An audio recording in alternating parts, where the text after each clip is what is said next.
할렐루야. 우리 옆 사람들에게 함께 고백하실까요? 당신은 영적인 존재입니다.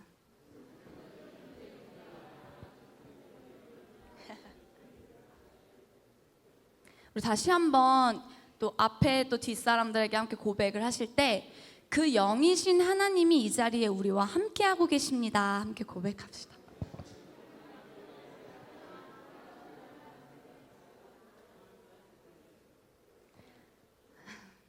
아멘.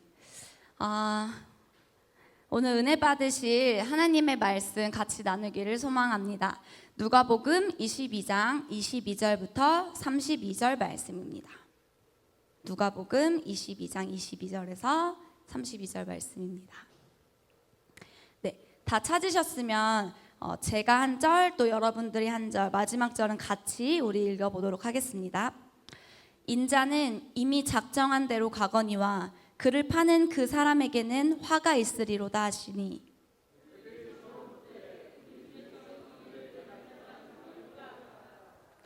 또 그들 사이에 그중 누가 크냐 하는 다툼이 난지라.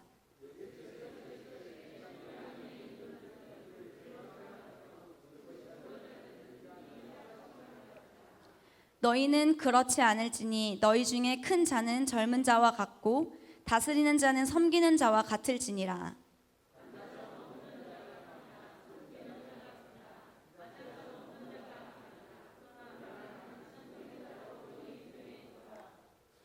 너희는 나의 모든 시험 중에 항상 나와 함께한 자들인즉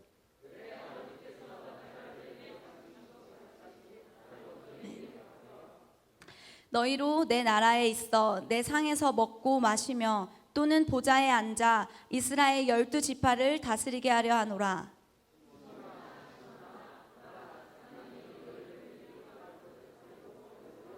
함께 읽겠습니다. 그러나 내가 너를 위하여 내 믿음이 떨어지지 않기를 기도하였노니 너는 돌이킨 후에 내 형제를 굳게 하라. 아멘. 오늘 이 말씀을 가지고 마지막 때 우리에게 주신 대출수의 기회를 붙잡는 선두주자 바로 당신입니다. 네. 우리 다시 한번 고백해볼까요? 한 목소리로 같이 읽어볼게요. 시작. 마지막 때 우리에게 주신 대출수의 기회를 붙잡는 선두주자 바로 당신입니다. 네. 오늘 이 주제로 함께 말씀 나누기를 소망합니다. 벌써 다음 주면은 목사님이 오시네요. 네. 네. 지난 목사님이 가시기 전에 저희가 성령 강림 축제를 기점으로 해서 목사님 말씀 전해주시고 여기까지 온 것 같아요. 그쵸? 그래서 그때 목사님께서 가시기 전에 하셨던 말씀은 너희가 그래서 성령을 받았으면 가장 먼저 변화되는 게 뭐라고 말씀하셨죠? 말이라고 하셨어요. 그 말은 축복의 말을 하는 건데 그걸 하는 방법은 기도함으로 하나님의 말씀을 선포함으로 또 복음을 전함으로 축복할 수 있다고 하셨어요. 근데 이거를 말할 때 이 축복의 말을 기도함으로 말씀을 전함으로 또 복음을 전함으로 할 수 있다고 말씀하시고 가셨어요. 그리고 차 목사님이 오셔서 그걸 말할 때 세상의 대화법이 아니라 먼저 영혼에게 관계로 다가가서 그들과 함께 공감하면서 말씀하셨잖아요. 예수님이 그렇게 말씀하셨던 예수님처럼 그래서 결국은 진짜 예수님이 주고자 하는 생수를 줄 수 있는 예수님의 목적까지 갈 수 있었던 하늘의 대화법이 저희에게 필요하다고 말씀해 주셨어요. 전도사님께서 그래서 그러면 내 입에서는 두 말을 할 수 있는데 너의 말을 할래? 위에서부터 받은 지혜로 말할래? 이거는 우리의 믿음의 선택이라는 거예요. 아멘? 근데 진짜 그렇게 살아가려는 자들에게 구체적인 방법을 지난주 영공 간사님께서 시편 91편을 말할 수 있도록 저희에게 도전해 주셨어요. 그렇죠? 그리고 그 전제는 91편의 지존자의 은밀한 곳, 어떤 누구도 알 수 없는 원수도 알 수 없는 그곳, 예수님과 내가 십자가에 연합된 그 자리에 우리가 거주해 있다면, 그리고 거주해 있다면은 전능자의 그늘 아래서 이제 거주하는 것을 넘어서 그분의 영향을 받고 그 받으면서 살아가는 그 삶을 사는 자들에게 약속해 주신 축복의 말씀이었다고 저는 마음으로 받는 시간이 되었습니다. 한 주간 91편 말씀 말하시면서 나에게 말하고 나 스스로에게 선포하고 영혼들에게 선포하는 시간들 가져보라고 하셨는데 해보셨나요? 해보셨죠? 네, 저는 해봤어요. 근데 해보면서 처음에는 이게 익숙하지가 않아서 막 말씀을 펴놓고 하기도 하고 좀 어색하더라고요. 근데 하면서 계속 해보면서 느꼈던 게 뭐냐면은 내 말에는 어떠한 힘도 없는데 내가 축복하고 내가 격려하고 하는 거에는 나의 말에는 어떠한 힘이 없는데 말씀에는 능력이 있다는 거예요. 근데 이 말씀을 가지고 영혼을 축복하니까 나의 말에 힘이 실리기 시작하는 거예요. 저희가 그거 하면서 느낀 거 말씀이 능력이라는 말이 이런 거구나를 좀 경험하는 시간이 됐어요. 그래서 지금까지 계속 한 주 한 주 이렇게 나눠주시는 말씀들을 통해서 지금도 마찬가지고 제자훈련을 통해서도 그렇고 하나님께서 계속해서 저희에게 이 시간들을 통해서 기회를 주고 계신다는 생각이 들었어요. 이번 주 말씀을 준비하면서도 계속 제 안에 마음에 왔던 거는 하나님 정말 계속 저에게도 저희 공동체에게도 계속 기회를 주고 계신다는 마음이 제 안에 되게 그런 마음을 부어주셨던 것 같아요. 그렇다면은 그 주시는 기회를 나는 어떻게 잡고 있지? 그리고 그 기회라고 생각은 하고 있는가? 우리에게 기회를 주고 계시는 주님 앞에 그러면 나는 어떻게 그 기회를 붙잡고 나가야 될까? 이런 마음 안에서 한 주간 주셨던 마음을 묵상하면서 오늘 함께 마음을 나누기를 원합니다. 오늘 말씀은 본문이 아니라 또 본문만이 아니라 앞뒤로 좀 같이 읽어보시면 이해하기 쉬울 것 같아요. 이때가 예수님이 십자가에 돌아가시기가 임박해 있는 때거든요. 근데 이때 당시에 예수님이 많은 자들을 살리고 기적을 행하시고 계속 그랬던 때예요. 그래서 많은 백성들이 예수님을 칭송하고 예수님의 인기가 완전 짱이었던 때죠. 근데 그러니까 그런 예수님을 불편해했던 그 대제사장들과 서기관들이 예수님을 어떻게 하면 죽일까 궁리를 하고 있었어요. 왜냐면 그냥 아무런 명분 없이 죽이면 백성들에게 폭동이 일어날 수 있잖아요. 그러니까 어떻게 죽이면 좋을까 명분을 찾고 궁리하고 있던 때에 유다에게, 예수님의 제자인 가룟 유다에게 사단이 들어갔대요. 그래서 가룟 유다가 예수님을 배반함으로 이 장이 시작돼요.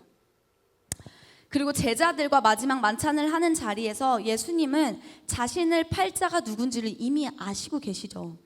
그리고 그 자가 바로 여기 있다고 말씀하세요. 그리고 그 자에는 화가 있을 거야. 그런데 이 모든 것은 이미 작정되어진 대로 하나님의 계획대로 흘러가게 돼 있어. 내가 팔려가는 것도 그분의 계획하심이 있다면 하나님은 하나님의 일들을 하실 거야. 그리고 나도 그렇게 될 거야 라는 것을 말씀하고 계시는 거예요. 그러니까 제자들이 그 팔자가 누구예요? 도대체 그 사람이 누구냐고 막 서로 수군거려요. 근데 갑자기 다투는 거예요. 근데 다툼의 이유가 뭔지 봐볼까요? 24절에 같이 봐볼까요? 뭘로 다투고 있죠, 여러분? 네, 누가 크냐고 다투고 있어요. 누가 큰지. 방금까지 예수님이 자기 죽는다고 말씀하고 계시고 너희 중에 나를 파는 자가 누구냐고 하고 있고 거기서 그들도 누가 파냐고 막 이러고 있는데 갑자기 그럼요 예수님, 이 중에서 가장 큰 자가 누가 돼요? 제일 높은 자가 누가 되냐고 예수님한테 말하고 다투고 있네요. 예수님 마음이 어떠셨을까요? 예수님을 가장 가까이서 따르던 이 제자들도 예수님의 관심과 예수님의 마음에는 그들의 관심이 없었던 거예요.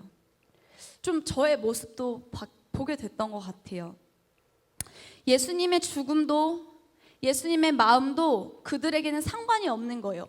오직 내가 어떻게 될까에만 관심이 있어요. 그들은 예수님을 나의 필요를 채우는 대상으로만 생각하고 있는 거예요. 예수님의 마음보다, 예수님이 진짜 우리에게 주고 싶은 것에 관심이 있는 것보다 자신들이 바라는 것을 채움받는 것에 더 관심이 있는 거죠. 그러니까 예수님이 보여주셔도 보지 못하고, 예수님이 그토록 들려주셔도 듣지 못하는 거 아니었을까요? 예수님 마음이 되게 답답하셨을 것 같아요. 얼마나 안타까우셨을까요? 근데 그런 제자들을 향해서 예수님은 꾸짖지 않으셨어요. 책망하지 않으셨고 지적하지 않으셨어요. 차분하게 예수님 그분의 마음을 하늘의 대화법으로 이야기를 풀어가세요. 오늘 본문 말씀에 보면 예수님 말씀하세요. 맞아. 이 세상의 주관자들과 집권자들은 너희가 말한 것처럼 다 그렇게 해. 그런데 하나님의 나라에서는 아니야. 하나님의 나라에서는 섬기는 자가 큰 자야. 그러니까 너희는 섬기는 것 외에 다른 방법으로 주관하려고 하지 마. 앉아서 먹는 자가 큰 자일까? 섬기는 자가 큰 자일까? 나는 섬기는 자로 너희에게 왔어. 아멘. 예수님께서 예수님이 어떤 마음으로 지금 하고 있는지, 진정한 큰 자가 될 수 있는 원리를 그들에게 말씀해 주고 계시는 거예요. 애들아, 너희가 세상에서 얻고자 하는 그 자리와 명예, 이러한 것들 욕심낼 필요가 없어. 왜냐하면 내가 너희에게 주고자 하는 이것은 더 크고 어마어마한 것들이야. 나는 그걸 너희랑 함께 누리고 싶어. 이게 예수님의 마음인 거예요. 여러분, 주님은 우리가 보고 바라는 어떤 것보다도 더 큰 하나님의 나라를 우리에게 주고 싶어 하십니다. 그러면서 이들을 예수님께서는 격려하세요. 너희는 나의 모든 고난과 시험 가운데 항상 나랑 함께 했던 자들이야. 내 곁에서 언제나 항상 충성을 다했던 자들이야. 맞아요. 예수님의 길들은 제자들 함께 계속 같이 있었죠, 그 길에.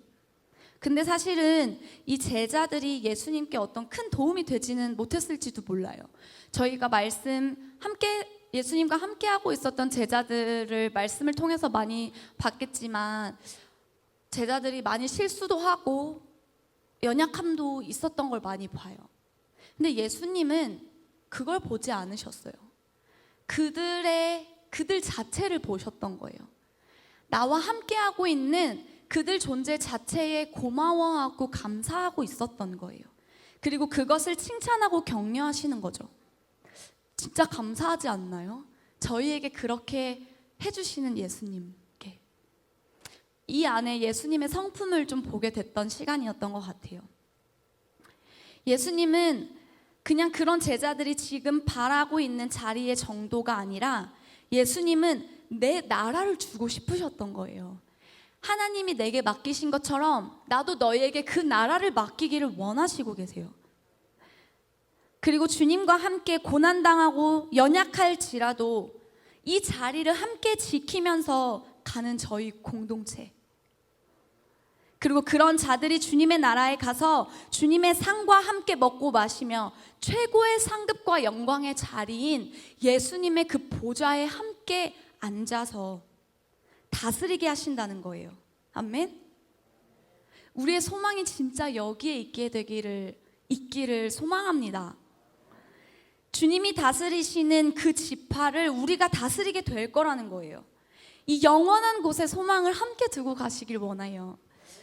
그러면서 시몬아, 사단이 너를 밀가 부르듯 하려고 사단이 하나님께 요청했대요. 사단도 마음대로 못하네요. 하나님께 허락을 받아야 할 수 있는 존재네요. 사단은 베드로의 믿음을 떨어뜨리려고 하나님께 요청하고 있어요. 베드로의 믿음이 알곡이 아니라는 것을 하나님 앞에 증명하겠다는 거죠. 주님, 베드로가 알곡이라고 생각하시죠? 아니라는 걸 내가 증명해 보일게요. 이러고 있는 거예요. 근데 예수님께서는 그 베드로가 이렇게 되면은 또 넘어질까 하여서 예수님 지금 이 베드로를 위해 중보하고 계시는 거예요. 이게 베드로가 베드로 될 수 있는 이유인 줄로 믿습니다. 본문에는 사실 베드로라고 계속 나오는데 이 말씀 구절에서는 시몬아 말씀하세요. 이 시몬은 예전에도 목사님께서 말씀 전해주셨었던 기억이 나는데, 이 시몬은 베드로가 연약했었던 상태의 이름이에요. 마치 우리도 예수님 믿기 전에 있었던 나, 예수님 믿기 이전에 김사랑인데 예수님 믿고 나서 완전히 새롭게 변화된 존재, 이게 바로 베드로라는 거예요. 근데 사실 내 안에 시몬도 같이 있는 거죠. 아니, 사실 나는 그냥 시몬인 거예요. 근데 믿음으로 베드로인 거예요. 하나님께서 나를 시몬인데도 불구하고 베드로로 바라봐 주시고 베드로로 여겨주시고 믿어주시는 거예요. 끝까지. 그렇기 때문에 우리가 베드로로 살 수 있는 줄 믿습니다. 근데 자꾸 사단은 내 안에 있는 시몬을 건드려요. 내 안에 시몬과 같은 연약함을 건드려서 자꾸 나의 정체성을 혼돈되게 흔들어 놓고 건든다는 거예요. 그러면서 우리의 믿음 없음을 증명하려 해요. 우리를 무너뜨리려고 해요. 예수님은 지금도 그런 우리를 보면서 한 사람 한 사람을 중보하고 계시는 것입니다. 마치 베드로가 시몬으로 넘어지지 않고 넘어졌다 할지라도 다시 일어나서 베드로답게 살아갈 수 있도록 예수님께서 중보하시는 거예요. 그래서 베드로가 여기서는 무너지지만 결국은 이 중보기도 때문에 나중에는 죽음을 마다하고 예수님을 전하는 멋진 사도가 되지 않습니까? 그래서 밖에 나가서 복음을 전할 때 3,000명, 5,000명이 주님 앞에 돌아오고, 이제는 나중에 순교할 때는 예수님처럼 죽는 게 너무 죄송스러워서 거꾸로 매달려 죽잖아요. 이 연약한 시몬이 어떻게 그렇게 되어질 수 있었을까요? 물론 그 베드로가 자신의 신앙과 믿음을 지켜나가는 그의 신앙도 있었겠지만 그 뒤에는 예수님의 이러한 중보의 힘이 있었던 줄로 믿습니다. 그래서 저희가 영혼을 향해 나갈 때도 그 영혼을 향해 나가는 것도 중요하지만 영혼을 향해 중보의 기도의 힘을 쌓는 것, 그 영혼을 향한 기도를 쌓는 것도 되게 중요한 것 같아요. 그런 베드로에게 예수님 말씀하세요. 내가 너를 위해서 기도했어. 그래서 너는 이제 일어날 거야. 비록 넘어졌을지라도 너 다시 일어날 거니까 돌이켜서 일어나면 할 것을 말씀하세요. 오늘 말씀 32절에 보면은 돌이킨 후에 이렇게 해, 이렇게 말씀하시거든요. 그 말은 지금 현재는 그렇지 않지만 믿음으로 그렇게 되어질 것을 보고 지금 그 후에 할 것을 베드로에게 미리 말씀하고 이야기하고 계시는 거잖아요. 근데 뭐라고 하시냐면은 형제를 굳게 하래요. 이 말이 뭐죠? 영혼을 세우라는 거죠. 내가 너에게 그런 것처럼 너와 같이 믿음이 연약한 자들, 믿음이 없는 자들을 위해서 너가 살리고 세워. 그걸 네가 해줘. 이야기하시는 거예요. 그 뒤에 보면은 저는 이미 각오가 됐어요. 예수님 오게 가든지 죽기까지 내가 따르겠어요. 막 이렇게 이야기하는데 예수님이 아니, 너는 나를 다굴기 전에 3번 부인할 거야. 이렇게 말씀하시면서 이제 본문이 이렇게 가고 있는데 결국은 부인하죠, 예수님을 베드로가. 오늘 제가 이 본문을 통해서 주목하고 싶은 인물은 가룟 유다와 베드로예요. 묵상하고 오신 분들은 아시겠지만 보셨겠지만 오늘의 9절에 22절, 23절도 사실 가룟 유다에 대한 이야기예요. 오늘 22장을 전체를 보면 이 두 인물이 주로 나오고 있거든요. 근데 이 둘 다 예수님의 제자였어요. 즉 예수님의 공동체 안에 있었던 거예요. 이 둘 다 예수님과 함께 하면서 예수님 곁에서 예수님이 하시는 말씀을 듣고 예수님이 보여주시는 것을 보고 같이 함께 했던 자들이에요. 그리고 똑같이 성경을 보면은 그들 다 똑같이 실수가 많았어요. 오늘 본문에서도 결정적으로 유다는 자기가 살기 위해서 예수님을 팔아 넘겼죠. 배신한 거예요. 베드로도 죽기까지 따르겠다고 떵떵거렸지만 결국 예수님을 3번이나 부인했어요. 언뜻 보면 둘 다 똑같은 것 같은데 이 둘의 차이가 뭘까요? 예수님을 막 죽이려고 궁리하고 있었던 그런 자들에게 가룟 유다는 은 30에 스승을 팔았어요. 이 실수도 그의 말로 했죠. 예수님이 어디 있는지 알려주고 그들과 작당해서 예수님 있는 곳을 인도하기까지 했어요. 앞장서서. 그리고 혹시라도 그들이 또 알아보지 못할까봐 예수님한테 자기가 입 맞추는 자가 예수님이라는 것을 알려주는 거예요. 작전까지 짰어요. 그래서 사랑의 표현으로 하는 그 도구인 입맞춤을, 그 예수님께 하는 그 입맞춤을 예수님을 파는 도구로 사용했단 말이에요. 근데 베드로도 그렇게까지 큰 소리 치면서 아니라고 예수님 내가 죽기까지 따르겠다라고 했지만 결국 그의 입술의 말로 그렇게 말한 지 얼마 되지 않아서 예수님을 부인했어요. 그도 말로 실수했네요. 처음에는 알지 못하겠다고, 그 다음은 맹세하여 부인하고, 그 다음은 저주까지 하면서 맹세하고 부인했어요. 3번이나. 이 둘 다 말로 실수를 했어요. 근데 이 둘의 차이가 뭘까요? 가룟 유다는 후회했어요. 그가 그렇게 하고 다시 대제사장들하고 장로들한테 찾아가서 은 30 다시 갖다 주면서 내가 죄 지었다고 그들 앞에 말하지만 결국은 그 은을 성소에 던져놓고 유다는 목매달아 죽었잖아요. 가룟 유다는 자신의 연약함과 실수에 대해서 후회하기는 했지만 돌이키지는 않았어요. 후회한 것과 돌이키는 것은 좀 다른 거죠. 베드로도 후회했어요. 그런데 중요한 것은 베드로는 주님 앞에 회개하고 돌이켰다는 거예요. 그가 예수님을 부인했던 그때에 예수님이 돌이켜서 베드로와 그 부인하는 그때의 눈이 마주쳤어요. 마주쳤을 때 닭이 울었는데 베드로의 그때 마음이 어땠을까요? 닭 우는 소리를 듣고 예수님이 하신 말이 생각이 난 거예요. 너가 닭 울기 전에 나를 3번 부인할 거야. 그 말이 생각나면서 예수님과 눈이 마주친 그 순간 얼마나 처절한 절망을 그가 경험했을까요? 그는 밖에 나가서 심히 통곡하여 울었더라.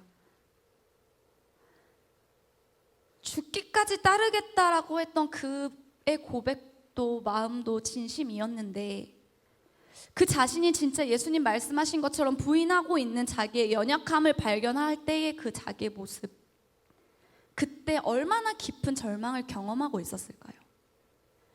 예수님은 지금 우리에게도 이 순간에도 계속해서 기회를 주고 계십니다.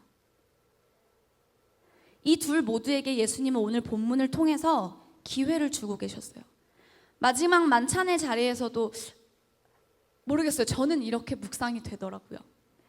마지막 만찬의 자리에서도 가룟 유다가 있는 그 자리, 제자들이 있는 그 자리에서 나를 팔 자가 이 안에 있어. 왜 굳이 이것을 예수님 다 아시는데 그들을 향해서 이야기를 하셨을까요? 베드로를 향해서도 네가 나를 부인할 거야. 네, 예수님 모든 걸 알고 계셔요. 근데 굳이 왜 이 말을 하셨을까요? 이들을 정죄하고 싶으셨을까요? 이들을 꾸짖고 싶으셨을까요? 저는 아니었던 것 같아요. 묵상하는 게 다 다를 수 있지만 저는 돌이킬 수 있는 기회를 그들에게 주고 싶으셨던 것 같았어요. 그리고 그들이 실수할지라도 실수한 후에 돌이키고 올 수 있는 기회와 장까지도, 그 길까지도 다 예비하고 열어 놓으셨어요. 근데 이 둘의 결과가 왜 달랐을까요? 가룟 유다도 베드로도 예수님과 이 모든 것들을 함께 했던 자들이었지만 둘이 달랐던 이유는 유다는 예수님을 자신의 필요로만 생각했어요. 자기가 높은 자리에 오를 것에 대한 자신의 꿈을 실현하는 대상으로만 예수님을 생각한 거예요. 즉 예수님을 이용한 거죠. 우리 안에도 어쩌면 그런 모습이 있을지 몰라요. 내 마음의 평안을 위해서 힘들 때 의지할 수 있는 대상으로만 내가 바라고 원하는 것들을 주시는 분, 복 주시는 분으로만 이걸 하지 말라는 건 아니에요. 근데 유다는 항상 예수님 옆에 있었지만 그분의 마음은 전혀 알려고 하지 않았어요. 거기에 관심이 없었던 거죠. 그분의 마음에 관심이 없어서 말씀을 보면은 마리아가 옥합을 깨뜨려서 예수님의 머리에 붓는 그때에도 유다는 그를 꾸짖었잖아요. 300데나리온에 팔아서 가난한 자들 주면 되는데 왜 그러냐고 꾸짖었죠. 그건 마리아가 예수님을 향한 사랑이었어요. 그분이 죽으실 것을 이야기하셨을 때 자신의 모든 소유를 그분께 드렸던 마리아의 그분을 향한 사랑이었던 거죠. 왜죠? 예수님이 진짜 메시아시니까. 기름 부음 받은 그리스도이심을 마리아는 믿었었던 거예요. 근데 그 영광을 위해서 어떤 것도 아끼지 않았던 그 마리아의 사랑의 행동에 유다는 오히려 그것을 저지하고 그 행동을 꾸짖고 했던 거죠. 막았던 거죠. 방해했던 거죠. 그는 예수님을 향한 그의 사랑이 이해할 수 없었어요. 말씀에는 그가 도둑이라 돈깨를 맞고 거기 넣는 것을 훔쳐갔던 자였다고 해요. 그의 인간적인 욕심의 그 목적을 이루기에만 급급했던 것 같아요. 자신의 이익만을 추구하고. 그 본심 안에는 향유를 돈으로 바꿔서 자신들의 재정에 보태고자 하는 마음이 그 안에 있었던 거예요. 근데 그런 그에게 예수님 말씀하시죠. 가만두라고. 나의 장래를 위해서 이가 하는 거라고. 결국은 유다는 예수님 팔 때도 본인이 살기 위해서 예수님을 팔았어요. 베드로는요? 베드로도 실수가 되게 많았어요. 맨날 넘어지고 맨날 실수하고 그랬죠. 근데 베드로의 마음은 예수님께 항상 집중되어 있었어요. 그러니까 저희가 매일 하는 그 베드로의 엄청난 멋진 고백이 나오지 않았을까요? 아시죠? 주는 그리스도시요 살아계신 하나님의 아들이라.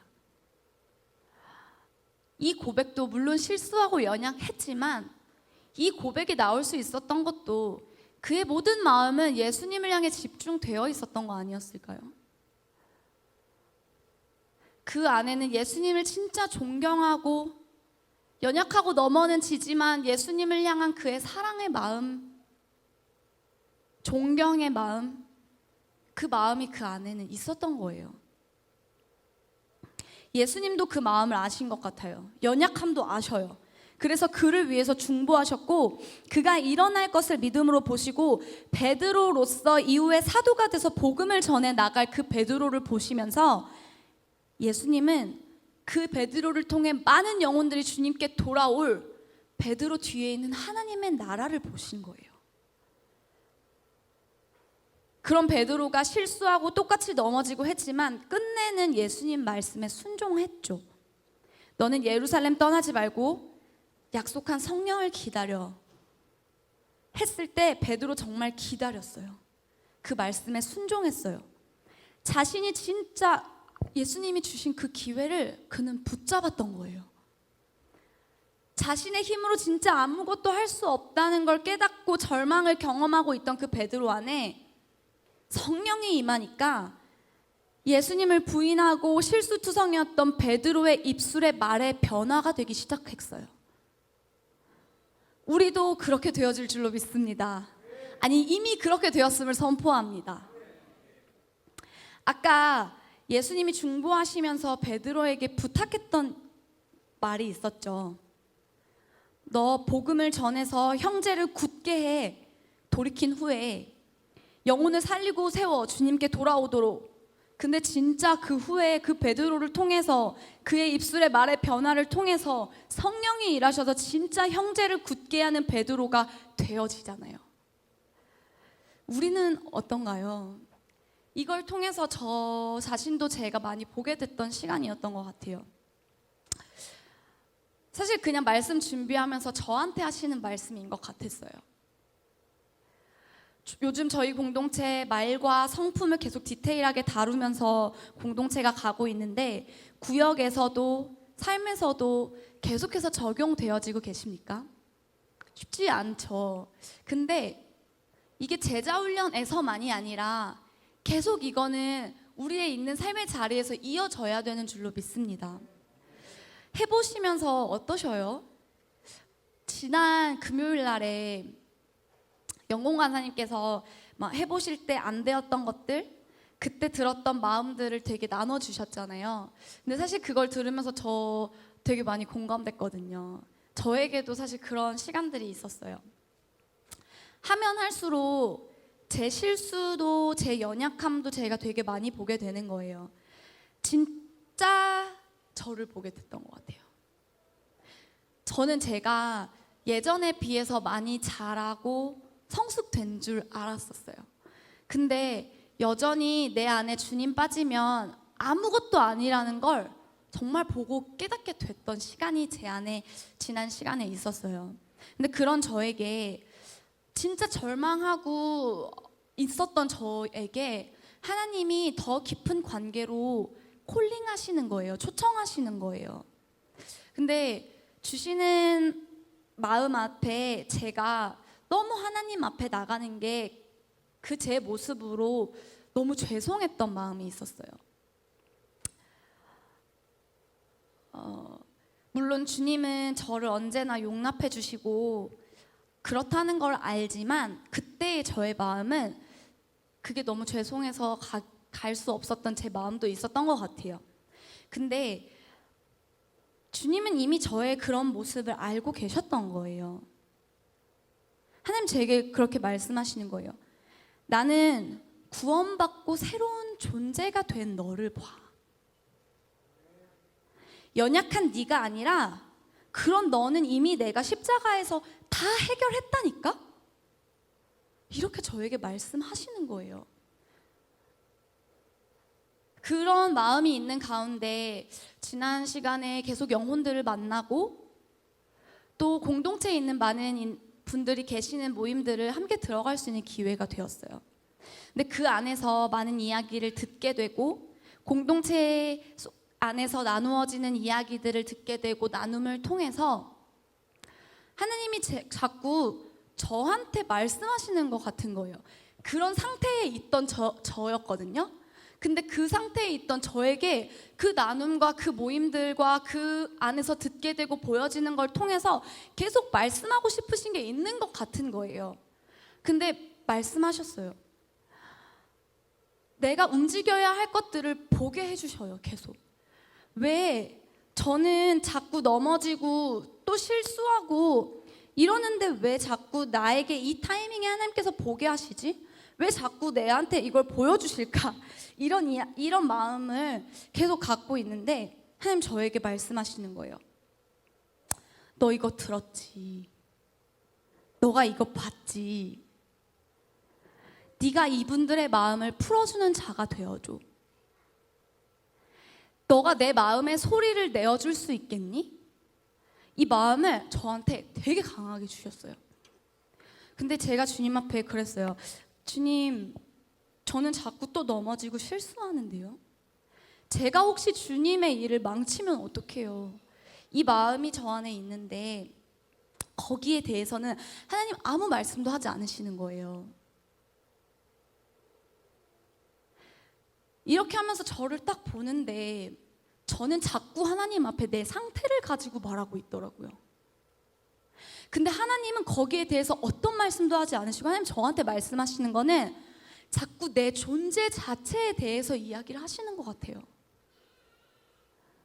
새롭게 변화되어진 내 존재. 그걸 보고 내게 선언하고 계시는 것들을 나를 통해 하실 것들을 말씀하고 계셨던 거예요. 근데 이런 와중에 이게 진짜 저에게 은혜와 감사로 다가왔어요.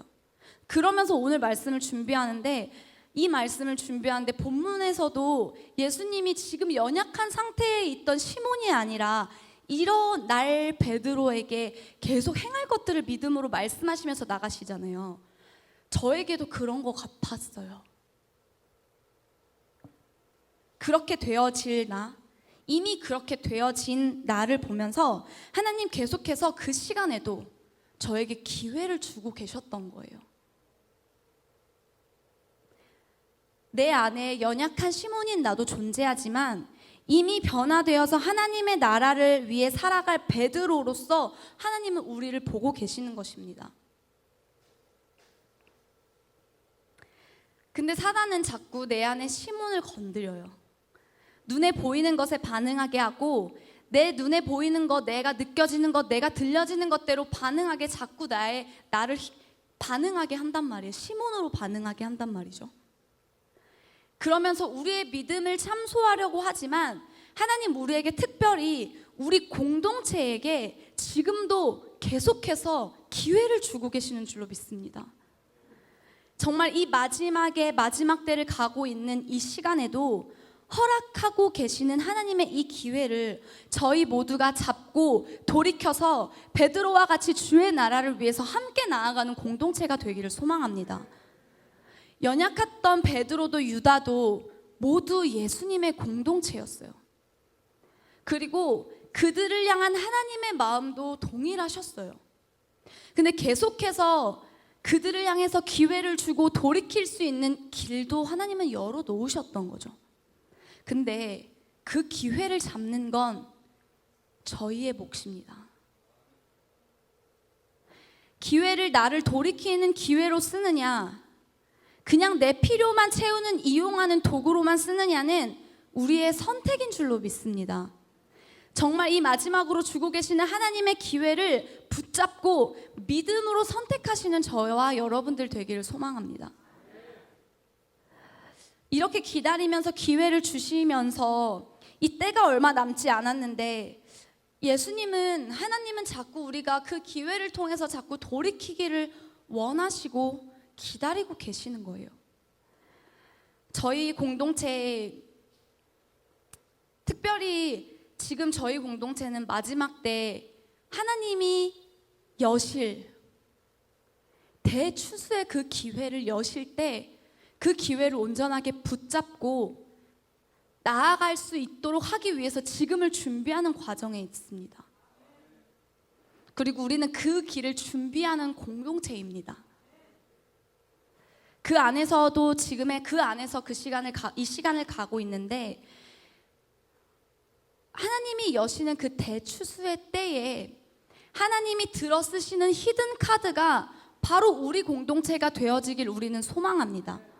그리고 그 쓰시는 카드가 우리 공동체가 되게 하기 위해서 저희는 지금 우리 개개인들을 돌이키고 자라갈 수 있는 기회들로 계속 이 시간을 쓰고 있는 거예요.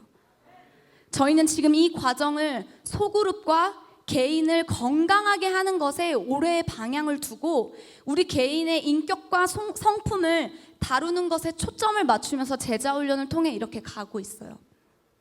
오늘이면 중급반도 끝나죠. 우리 첫날부터 쭉 보면요, 진실됨 기억나십니까? 진실됨, 겸손, 화평, 사랑 했던 내용들이 이렇게 슉 지나가세요, 여러분.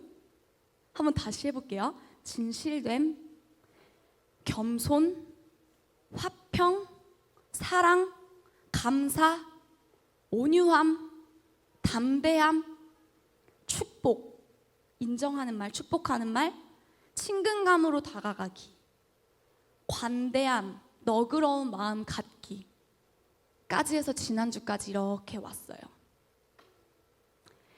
이러한 성품의 훈련으로 우리 성품의 훈련을 하면서 여기까지 온 거예요. 특별히 우리 입술의 말을 통해서. 지금은 저희 공동체 안에 개개인들의 성품과 인격이 잘 자라야지만 정말 하나님이 부으실 것들을 잘 받아낼 수 있는 줄 믿습니다. 이 저희의 성품과 인격이 잘 자라야지만 주님이 부으시는 그 기회를 잡고 잘 감당할 수 있는 줄도 믿습니다. 저희 지금 이러한 공동체의 방향성 안에서 목사님이 잡아가고 계시는 줄 믿는데, 결국 하나님이 이 마지막 대추수의 때에 이 기회를 여실 때에는 나 한 사람으로는 아무것도 안 돼요. 나 한 사람으로는 그 기회를 받을 수가 없어요. 하나님은 공동체를 통해서 일하시는 것입니다. 건강한 성품과 인격으로 자라난 나 한 사람, 옆에 한 사람, 건강한 한 사람이 모여서 건강한 소그룹을 이루고, 그 건강한 셀들이 모여서 건강한 공동체를 이룬 그 공동체를 통해서 하나님 일하시는 것입니다. 그렇게 성숙한 공동체를 통해서만이 이 일들을 온전하게 감당할 수 있는 줄 믿습니다. 저는 저희 공동체가 이 기회를 붙잡는 선두주자된 공동체 되기를 소망합니다. 그러면 이 공동체를 향한, 그리고 저희가 속해 있는 이 공동체를 향한 자부심과 이렇게 가고 있는 공동체를 향한 이 자랑스러운 마음으로, 우리가 그 마음으로 월비공이라는 공동체 앞에 함께 모여야 하는 줄로 믿습니다.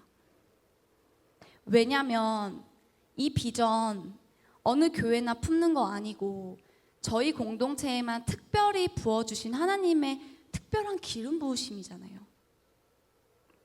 그렇게 생각하십니까? 목사님을 통해서 이 비전을 하나님 품게 하시고, 그 비전을 우리 개개인들도 나의 비전으로 사서 이 공동체 안에 함께 모여 있는 거죠. 그래서 우리는 지금 이 공동체라는 배를 함께 타서 사실 옆 사람들을 보면 실수도 많이 하고 지지고 볶고 저희가 그러고는 있지만, 우리는 이 공동체에 함께 이 배를 타서 대추수를 준비하면서 가는 공동체 아닙니까? 되게 멋있는 공동체 아니에요? 저는 거기에 대한 자부심이 좀 있는 것 같아요.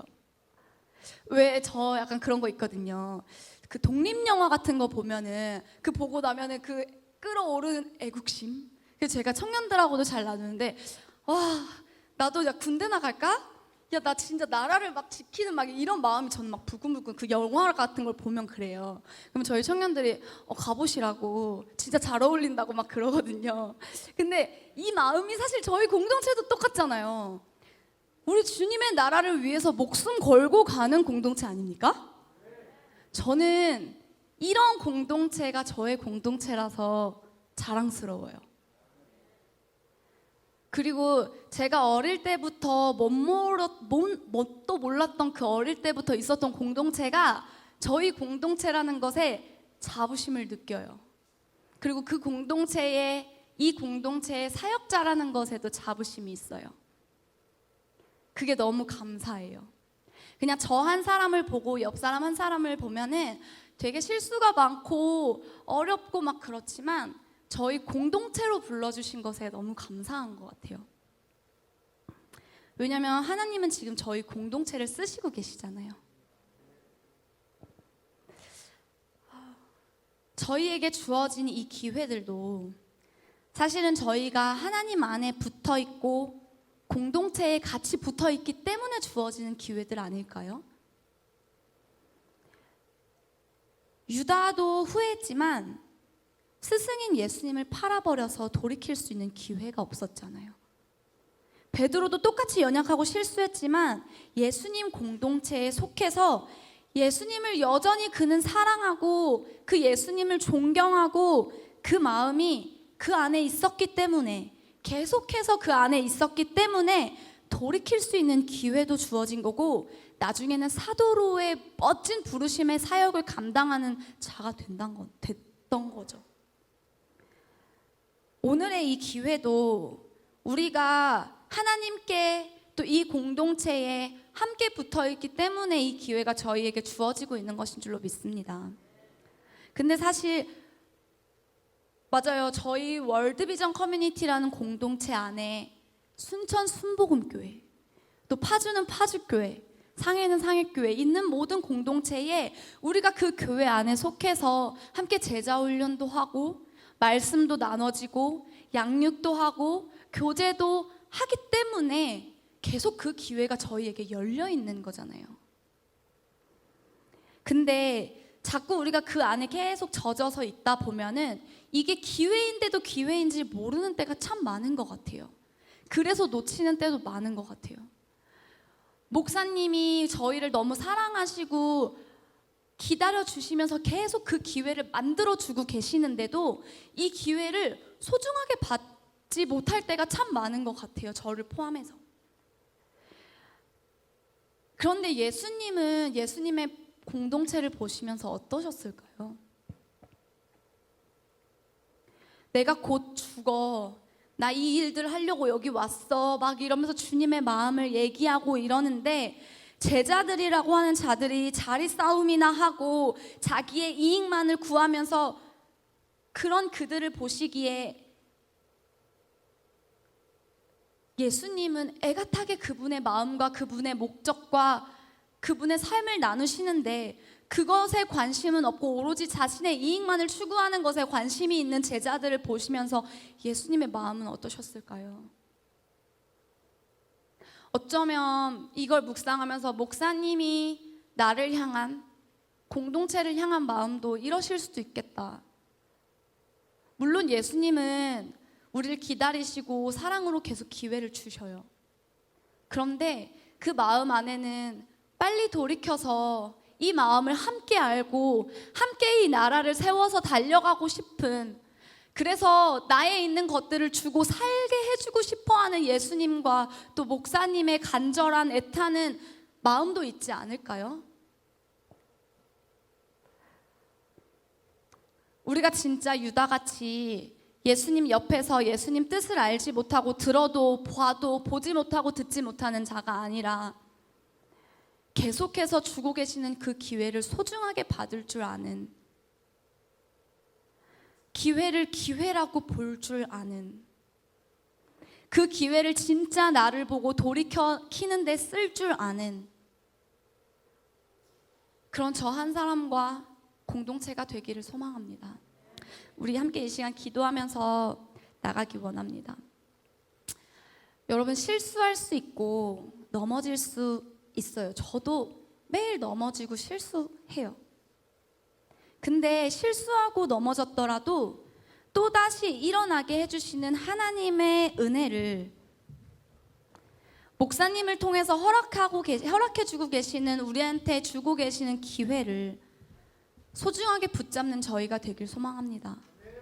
베드로도 입에 말로 실수하고 실패했지만 그가 주님 주신 기회로 성령을 붙잡으니까 그 입술의 말로 많은 자들을 살리고 세우는 입술로 쓰여지게 되었어요. 결국은 우리 말을 계속 공동체 안에서 다루고 있는데 이걸 적용할 수 있는 곳은 우리가 영혼을 만나는 삶의 자리입니다.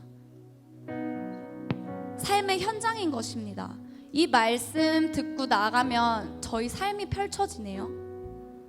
결국 우리가 영혼을 만나야지 그 안에서 나를 볼 수도 있고 내가 적용할 수 있는 자리도 생기는 거고 내가 자라날 수도 있는 거지만 그런 나를 통해서 영혼들이 살아나고 세워질 수 있는 장도 열리는 것이에요.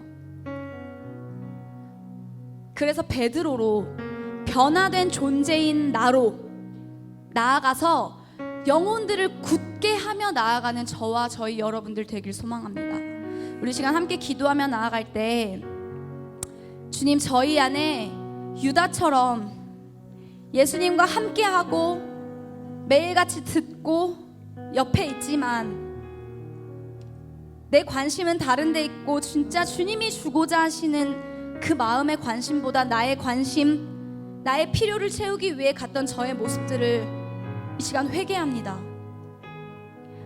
내 안에 이러함 때문에 자꾸 기회가 주어지는데도 기회를 기회로 받지 못했던 저희가 이제는 그런 모든 모습들을 스탑하고 정말 나의 관심과 마음을 주님께 두고 그 기회를 이 시간 붙잡기 원합니다. 저희 한 사람 한 사람 안에 각자 돌이켜져야 하는 부분들이 무엇인지 이 시간 조명하여 주십시오. 그래서 이 시간 하나님이 우리 공동체에게 지금도 주고 계시는 이 기회를, 목사님이 우리 개개인 안에 주고 계시는 이 기회를 우리가 온전하게 붙잡아서 이제는 더 나아가서 마지막 때 대추세 기회까지도 온전하게 붙잡을 수 있는 공동체가 되기를 소망한다고 이 시간 주님의 이름 한번 부르고 함께 이 시간 기도하겠습니다. 주여!